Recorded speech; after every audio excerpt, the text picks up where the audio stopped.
नमस्कार दोस्तों, स्वागत है आपका स्टॉक्स जीनी चैनल पर, जहां हम आपको शेयर बाजार, निवेश और पैसों से जुड़ी जरूरी बातें आसान भाषा में समझाते हैं। आज हम बात करेंगे सही तरीके से निवेश की शुरुआत कैसे करें, यानी start investing the right way. Start investing the right way. ज्यादातर लोग निवेश करना तो चाहते हैं, लेकिन फंस जाते हैं इन सवालों में, कहां से शुरू करूं, सही तरीका क्या है और गलतियों से कैसे बचूं। चलिए आज इसे स्टेप बाय स्टेप आसान भाषा में समझते हैं। Why investing matters. दोस्तों, पैसा कमाना ही काफी नहीं है, असली खेल है पैसे को सही तरीके से मैनेज करना। अगर आप सिर्फ बचत सेविंग करते हैं तो ग्रोथ लिनियर रहती है, लेकिन अगर आप निवेश इन्वेस्टिंग करते हैं तो ग्रोथ एक्सपोनेंशियल हो जाती है। भारत में महंगाई दर पिछले कुछ सालों में 5% से 6% रही है। मतलब अगर पैसा सिर्फ सेविंग्स अकाउंट में पड़ा रहे तो उसकी वैल्यू कम होती जाएगी। इसलिए इन्वेस्टिंग जरूरी है ताकि आपका पैसा इन्फ्लेशन को बीट करके असली वेल्थ बना सके। Step 1, set goals before you invest. निवेश करने से पहले अपने गोल्स तय करें और एक स्ट्रॉन्ग फाउंडेशन बनाएं। इमरजेंसी फंड, कम से कम 6 महीने का खर्च अलग रखें। इंश्योरेंस, हेल्थ और लाइफ कवर जरूरी है। फिर अपने गोल्स को टाइमलाइन के हिसाब से डिवाइड करें। शॉर्ट टर्म लेस देन 3 साल, travel, gadgets, emergency fund. Medium term 3 से 7 साल का डाउन पेमेंट। लॉन्ग टर्म 7+ साल, रिटायरमेंट, बच्चों की पढ़ाई, वेल्थ क्रिएशन। याद रखिए, गोल्स ही तय करते हैं कि कौन सा इन्वेस्टमेंट आपके लिए सही है। स्टेप 2, अंडरस्टैंड रिस्क और रिटर्न्स। हर इन्वेस्टमेंट ऑप्शन का रिस्क और रिटर्न अलग होता है। Low risk PPF, FD, bonds, post office schemes safe है, लेकिन ग्रोथ सीमित है। Medium risk balanced funds, debt plus equity mix, mutual funds, moderate growth और balanced risk. High risk stocks, equity mutual funds volatile है, लेकिन long term में सबसे अच्छा growth potential. Golden rule, diversification जरूरी है।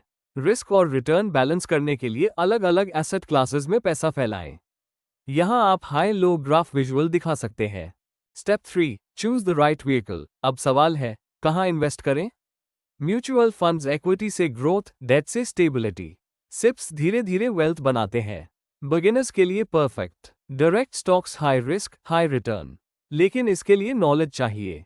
ETFs, exchange traded funds, low cost, diversified और flexible. Nifty 50 या सेंसेक्स ETF बिगिनर्स के लिए स्मार्ट स्टार्ट है।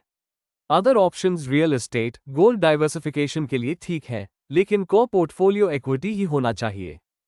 स्टेप 4, स्टार्ट स्मॉल और स्टे कंसिस्टेंट। निवेश की शुरुआत एक ह्यूज लम सम से नहीं, बल्कि छोटे और रेगुलर स्टेप से करनी चाहिए। यही काम आसान बनाते हैं ये 3 स्मार्ट स्ट्रैटेजीज। 1, सीप सिस्टमैटिक इन्वेस्टमेंट प्लान। हर महीने एक फिक्स्ड अमाउंट इन्वेस्ट करें। डिसिप्लिन बनता है और मार्केट के अप्स डाउन्स का असर एवरेज हो जाता है। बिगिनर्स के लिए best. 2, SWP systematic withdrawal plan. जब वेल्थ बन जाए तो रिटायरमेंट में इसे मंथली सैलरी की तरह निकाल सकते हैं।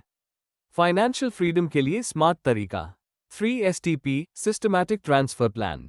एक फंड से धीरे धीरे दूसरे फंड में पैसा शिफ्ट करना, जैसे डेट से इक्विटी। इससे रिस्क कम होता है और एंट्री सही बैलेंस होती है। टेक अवे, स्मॉल स्टेप्स जोड़ consistency equals long term wealth creation. 3 stages of a financial life. जिंदगी के 3 फाइनेंशियल स्टेजेस होते हैं। 1, मैन एट वर्क, जब इंसान पैसा कमाता है। 2, मैन और मनी एट वर्क, जब इंसान और उसका पैसा दोनों काम कर रहे हों। 3, मनी एट वर्क, जब सिर्फ पैसा आपके लिए काम कर रहा हो। सोचिए, आप अभी किस स्टेज पर हैं और आप किस स्टेज पर पहुंचना चाहते हैं। आप स्टेज 1 पर रुकना मत।